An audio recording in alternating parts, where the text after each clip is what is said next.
প্রধানমন্ত্রী স্বরাষ্ট্রমন্ত্রী বারবার করে একটি কথা বলেছেন যে ত্রাণের সময় মানুষের পাশে দাঁড়ানোটা কর্তব্য।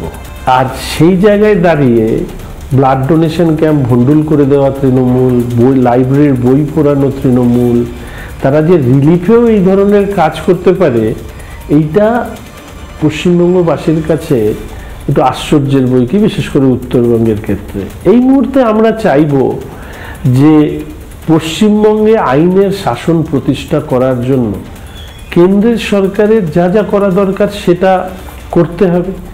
রাজ্যের সরকারের হাতে আইন শৃঙ্খলা ভার রয়েছে সাংবিধানিক হিসেবে, পুলিশ এখানে ব্যবস্থা নিচ্ছে না।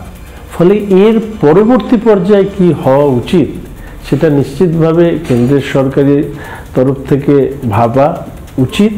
এবং আমি আশা রাখি যে আমার দেশের ন্যায়ালয়েও এই পশ্চিমবঙ্গে যে শাসকের আইন চলে, আইনের শাসন চলে না, এটা বারবার বলেছেন।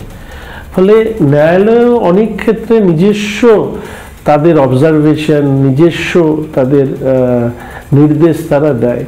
না হলে পশ্চিমবঙ্গে ভবিষ্যতে সাধারণ মানুষের বেঁচে থাকা এই লুম্পেন তৃণমূলীদের হাতে আত্মসমর্পণ না করে এটা কঠিন।